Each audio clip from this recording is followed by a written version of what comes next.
ఇంకా ఎలా ఉంటుంది నాకు ఇట్లా ఏదో బాక్స్ ఏదో చూపించారు, ఏదో అందులో బట్టలు ఏదో వేస్తున్నట్టు. అది వచ్చి అది ఏరియాకి ఒక బాక్స్ పెడతారు. ఓకే పేద పిల్లలకి వేరే దేశానికి పోతాయి, ఆ దేశంలో ఉండరు, వేరే దేశానికి పోతాయి అనమాట. ఓకే మన దగ్గర వేస్ట్ గుడలు కానీ వేస్ట్ ఏదన్నా బెడ్షీట్లు కానీ అలాంటివి వేసినామంటే వాళ్ళకి పోతాయి అనమాట అవి. సో అవి చేరుస్తారు. దాంట్లో కూడా వేసినా నేను. ఫస్ట్ నేను అయ్యే చేస్తానండి, హెల్పింగ్ వీడియోలో చేస్తా ఉన్నా. ఓకే ఇక్కడ రాజంపేటలో కూడా చాలా వరకు హెల్పింగ్ వీడియోలో చేశాను నేను. హెల్పింగ్ వీడియో చేసిన అవి కూడా రీచ్ లేదు. సో ఇంకెట్ట కాదరా వ్లాగ్స్ చేద్దాం ఒకసారి స్టార్ట్ చేద్దాం అని చెప్పి కువైట్లో మా బండ్లు ఎన్ని ఉన్నాయి అని చెప్పి ఒక షాట్ పెట్టినా. అది సుమారు పోయింది, మిలియన్లో పోయింది. ఓకే ఇంకా అప్పటి నుంచి స్టార్ట్ ఇదైతే బాగున్నది రా అని కథం అక్కడి నుంచి స్టార్ట్ చేశారు. సో చాలా మందికి ఒక క్వశ్చన్ మార్క్, ఒక నిజం అంటారు కదా. సో ఇప్పుడు కూడా మీరు ఇప్పుడు ఒక అమ్మాయి ఏదో వీడియో పెట్టి నెలకి ఇంత సంపాదిస్తుందని, సో వాస్తవంగా యూట్యూబ్ రెవెన్యూ ఎంత వస్తూ ఉంటుంది నెలకి? మీరు నా జీతం కన్నా ఎక్కువ వస్తుంది. నా జీతం కన్నా జీతం 40 వస్తుంది. ఓకే నా జీతం కన్నా ఒక 2% 3% ఎక్కువ వస్తుంది అంతే. ఓకే అంటే ఎగ్జాక్ట్ ఫిగర్ చెప్పకపోయినా ఈ ఎస్టిమేషన్ లో వస్తుంది అంటుంటారు. సో ఇప్పుడు ఏ వర్క్ చేస్తున్నారు అక్కడ కువైట్ నుంచి ఇక్కడ వచ్చిన తర్వాత, కడపకు వచ్చిన తర్వాత, రాజంపేటకు వచ్చిన తర్వాత ఏం చేస్తున్నారు వర్క్ ఇప్పుడు? ఇప్పుడు ప్రజెంట్ అయితే ఏం చేయాలి, దీన్ని నడుపుతున్నా.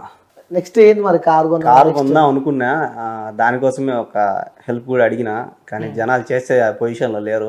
నీకేం కాలు చేతులు బాగానే ఉన్నాయి కదా అని ఉన్నారు.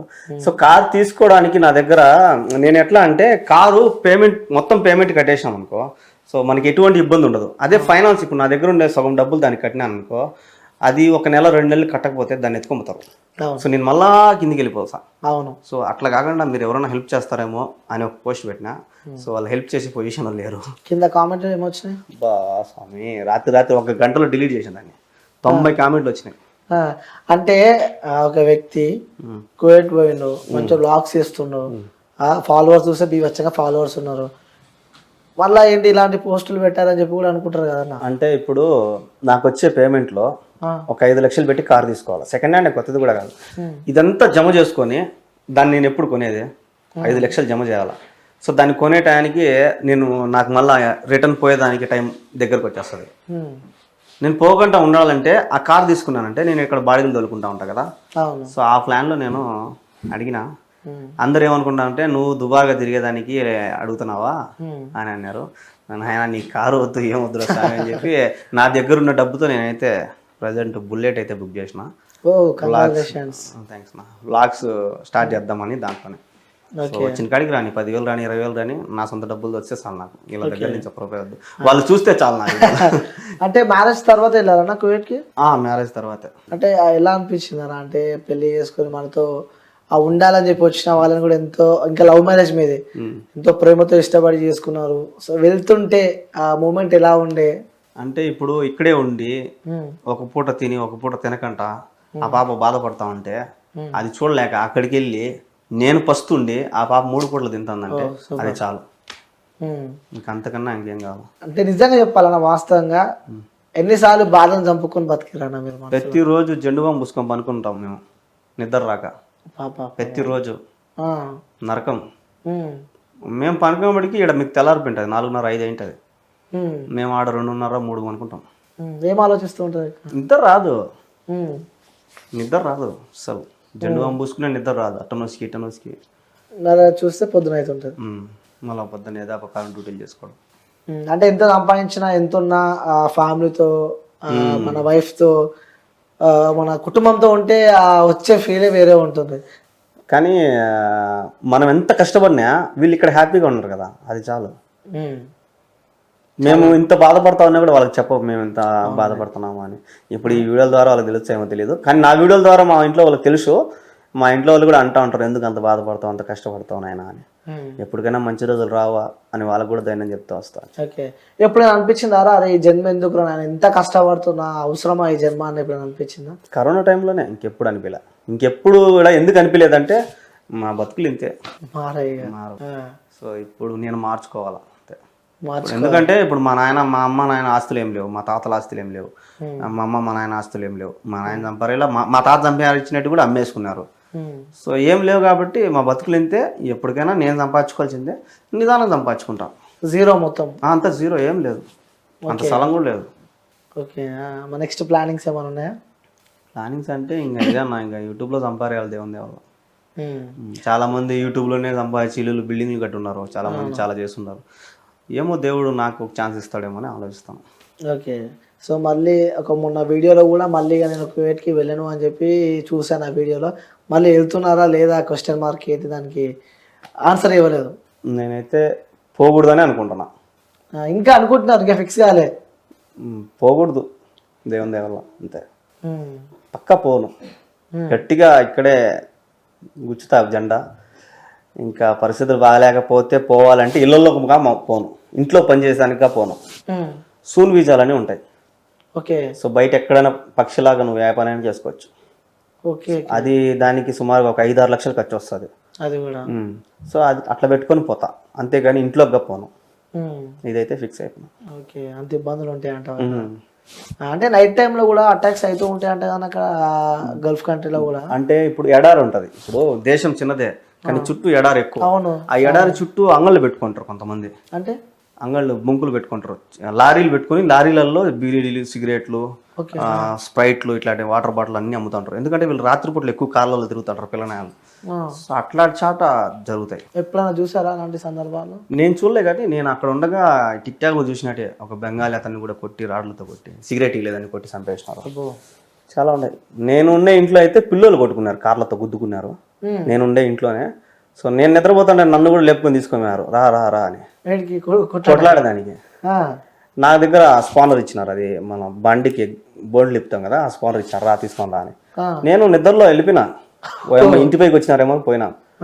మళ్ళీ వేరే వాళ్ళు పట్టుకొని నువ్వు అవి ఏం తమాషా, నువ్వు కొడితే మళ్ళీ నేను తీసుకొని లోపల వేస్తారు, అంతా నీ మీద వేస్తారు కేసు అన్నారు. అప్పటికప్పుడు ఆ రాడ్ ఆడ బారేసి రూమ్లోకి మళ్ళీ పనుకున్నా. మళ్ళీ పిల్లనాలంతా వచ్చినారు, ఏం నువ్వు రాలేదు నిద్రపోతున్నావు అని. గోరా స్వామి నేను రానుకోను ఆయన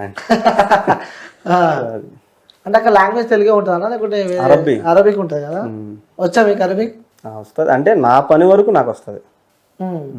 ఇంకోటి మీ బ్లాగ్స్ లో కూడా ఒక వీడియో చూస్తా, మీ బ్రదర్ నువ్వు అక్కడ కొట్టే వీడియో కూడా డైరెక్ట్ అంటే అంతా స్ట్రాంగ్ అయిపోయారు మనం పోయి డైరెక్ట్ ఎవర్రా ఎందుకు కొడుతున్నారా మీరు అని చెప్పి కూడా ఆ వ్యక్తిని తీసుకొచ్చి డిక్కిలు వేసుకొని తీసుకొని వచ్చారు బ్యాగ్లన్నీ. ఏంటి అంత స్ట్రాంగ్ గా అట్లా? అంటే తప్పు చేయనప్పుడు కొడితే మాత్రం నేను ఒప్పుకోను. తప్పు చేయనప్పుడు నువ్వు అసలు చేయి వేయకూడదు, నువ్వు ఎవడైనా కానీ తప్పు చేయనప్పుడు చేస్తే నాకు బీపీ రేగిపోతుంది.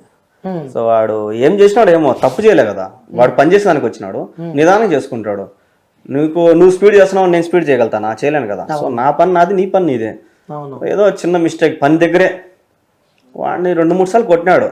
నేను ఆడికి ఓపిక్గా వాళ్ళు కోయేటోళ్ళకి కూడా చెప్పిన, కొట్టే మాత్రం నేను ఒప్పుకోను అని. సో ఇంకొకసారి మాత్రం నాకు ఫోన్ చేసి ఇదంతా నొప్పి కానీ బాబాయ్, వాడు నాకు అన్న కొడుకు, ఓకే, వాడికి వీడంతా నొప్పి కానీ బాబాయ్ రా బాబాయ్ అని ఏడ్చాడు నాకు. ఇంకా నేను ఫస్ట్ మా కోయేటోడు చెప్పిన, బాబాయ్ మారిగా కొట్టినాడంట, నేను పోయినానంటే వాడిని చంపేస్తానని చెప్పిన. మా కోయేటోడికి చెప్పిన, మా కోయేటోళ్ళు అన్నకే చెప్పిన, నువ్వు పోవద్దులే నేను మాట్లాడతాలే అన్నాడు. నాకు నిద్ర రాలే, ఇంకా వాడు ఏడ్చిందే గుర్తుకొస్తుంది. వీడేమో నేను పోతాలే అన్నాడు, పోయి రూమ్ లోకి పనుకున్నాడు వాళ్ళ ఇంట్లో కోయేటోడు. వాళ్ళ కొడుకుని కొడితే వాడికి బాధ వేస్తుంది, నా కొడుకుని కొడితే నాకు బాధ వేస్తుంది కదా. బండి వేసుకుని వెళ్ళిపోయినా. వాడికి ఫోన్ చేసిన, వాడు ఆడ ఉన్నాడు రా అని, నిన్ను కొట్టినాడు ఆడున్నాడు రా అని. ఈడే ఉన్నాడు బాబాయ్ అన్నాడు. చక్కగా వెళ్ళిపోయినా. వాడు మా వాడు ఏం చేసినాడు అంటే, నేను అంతా క్యాప్చర్ చేసిన, నేను వాటితో కొట్లాడేది మాత్రం వీడియో తీరా అంటే వాడు భయపడిపోయి సెల్ పెట్టుకుని వేసినాడు. అక్కడ కొట్లాడే వీడియో రాలే మాకు. రాలా, చాలా మంది అదే అన్నారు, నువ్వు కొట్టినావా ఏమి, నువ్వు అరుచుకున్నావా. అవునవునా, నేను చాలా ఘోరంగా పోయినా. కొట్టావా? కొట్టేదానికి పోయినా, చాలా అయిపోయింది, ఇంకా కొట్టుకుంటాం. ఇంకా వాడు భయపడిపోయి సెల్ జోలో పెట్టుకునేసినాడు, కొట్టుకుంటారేమో అని.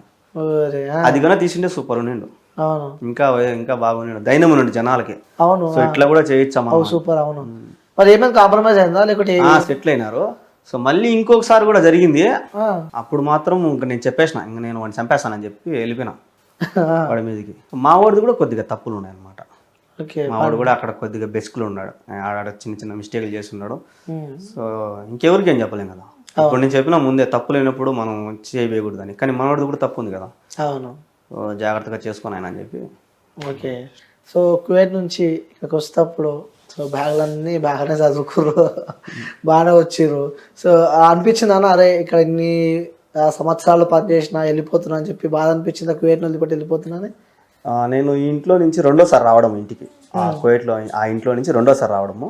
ఫస్ట్ సారి అయితే మా మేడం ఫోన్ చేసి ఏడ్చిన, ఓకే. చాలా మంచిది మా మేడం, ఒక తమ్ముళ్ళలా చూసుకుంటుంది నన్ను. చిన్న మిస్టేక్ చేసినా కూడా ఏం కాదు రాము, ఉండిలే రాము అంటది. సో చాలా నన్ను రాము అంటారు వాళ్ళు, నా పేరు వెంకీ అయితే వాళ్ళకి తిరగదు నోరు, సో రాము అంటారు. అయినా కూడా ఏం తప్పు చేసినా సరే ఏం కాదు నేను వన్నిలే పోనీలే సూపర్. అట్లా అంటది. సో అందువల్ల ఆమెను చూసి ఏడ్ చేసిన. సో నేనేమన్నా తప్పు చేసింటే క్షమించి మామ అని చెప్పి, ఏం కాదు రాము నువ్వు పోయిరా జాగ్రత్తగా, నువ్వు మళ్ళీ వస్తావు అని చెప్పి పంపించింది. అప్పుడు మాత్రం ఏడ్చిన, రెండోసారి మాత్రం ఏడ్చలా. జస్ట్ గట్టిగా అయిపోయింది ఇక. ఎప్పుడెప్పుడు మన ఇండియాకి వస్తున్నానే ఉన్నట్టుంది. సో అలా నీతో పాటు ఫ్రెండ్స్ కూడా వచ్చినట్టున్నారు కదా అన్న? మా ఫ్రెండ్ అశోక్ ఉన్నారా, వెళ్ళిపోయారా? ఉన్నాడు. ఓకే, మళ్ళీ వెళ్తున్నారా? అతను కూడా అతను వెళ్తాడు, అతనికి చాలా ఘోరం ఆ ఇల్లు, కానీ వెళ్తాడు పరిస్థితులు. అసలు డైలీ టమోటా అన్నం పెడతారు ఆ పిల్లడికి అయితే. ఓకే. టమోటా అని డక్కూస్ అంటారు దాన్ని, లిక్విడ్ అది అమ్ముతారు. ఆ కెమికల్స్ వేసి టమాటో తయారు చేస్తారు, అన్నంలో వేసుకొని తీసుకొని తినడమే, అది ఎక్కువ తింటారు. అది డైలీ ఆ పిల్లడికి అదే పెడతాన్నారు. అవును. ఫుడ్ ఎట్లా ఉంటుంది అన్న? కరెక్ట్ గుర్తు చేసిన. అక్కడ ఫుడ్ ఎట్లా, ఏ విధంగా ఉంటుంది? ఎక్కువ ఏం తింటారు అక్కడ? కుబూస్ అని ఒకటి ఉంటుంది, రొట్టె మనం చపాతి అట్ట వాళ్ళకి కుబూస్, నూనె ఉండదు దానికి, నిప్పులు పెట్టి కాలుస్తారు అనమాట, అవి ఎక్కువ తింటారు. ఇంకా రైస్ అంటావా బాస్మతి రైస్, మొత్తం బాస్మతి రైస్, చిన్న రైస్ అవేముండదు. బాస్మతి రైస్ అది కూడా మన ఇండియా నుంచి వస్తాయి. నేను కూడా పెట్టినా కదా చూడ, నేను వేరే దేశంలో ఉన్నా కూడా మా గర్వంగా మన ఇండియా బియ్యం తింటున్నానని చెప్పి. సో ఇంకా ఫుడ్ వెరైటీస్ ఏముంటాయి అక్కడ? చికెన్ ఎక్కువ తింటారు, గడ్డలు, చికెన్ గడ్డలు అనమాట, ఫ్రిడ్జ్ లో పెట్టుంటారు గడ్డలు అయ్యి, వాటికి టైం ఉంటుంది, ఇన్ని రోజులు టైం. సో ఆ చికెన్ తింటారు, ఫ్రెష్ చికెన్ దొరుకుతుంది, కానీ ఎక్కువగా ఈ గడ్డలే ఫ్రిడ్జ్ లో పెట్టుకునే తింటారు. చికెన్ ఉంటాయి, వారం రోజులు 10 రోజులు ఉండేవి కూడా ఉంటాయి. నార్మల్ కోడి పెడతారా? ఆ కోడి అంతా క్లీన్ చేసేసి ప్యాక్ చేసేసి గడ్డలో ఫ్రిడ్జ్ లో పెట్టుంటారు, అవి గడ్డలు గట్టి ఉంటాయి. మనకి ఎప్పుడు కానీ అప్పుడు తీసుకొని కడుక్కొని చేసుకోవడం. సేమ్ చికెన్ అలా తింటారా, లేకపోతే గడ్డ తింటారా? గడ్డ కూడా చేసుకునే ఉంటారు, అంటే మామూలుగా కాల్చుకొని తినే ఉంటారు, కొంతమంది పులుసు చేసుకొని తినే వాళ్ళు కూడా ఉంటారు. ఓకే, మీ ఇంట్లో ఫుడ్ తినేవాళ్ళు మీరు అక్కడ? డైలీ చికెనే, కాల్చిన చికెన్, ఆ బాస్మతి రైస్, ఆ డక్కూసు మంచిగా చూసుకుంటారు అయితే. బాగానే చూసుకుంటారు. ఓకే, ఇండియాకి వచ్చిన తర్వాత ఫస్ట్ మీరు తిన్న ఫుడ్ ఏంది? ఇప్పుడు ఇక్కడ ఇండియాకి వచ్చిన తర్వాత నేను ఫస్ట్ తినిందంటే పప్పే. అక్కడ మిస్ అయినారా పప్పుని? అక్కడ పప్పు తిరువాత వేరే వాళ్ళు, శ్రీలంక వాళ్ళు, మన పప్పు తిరువాత వేసుకుంటాం.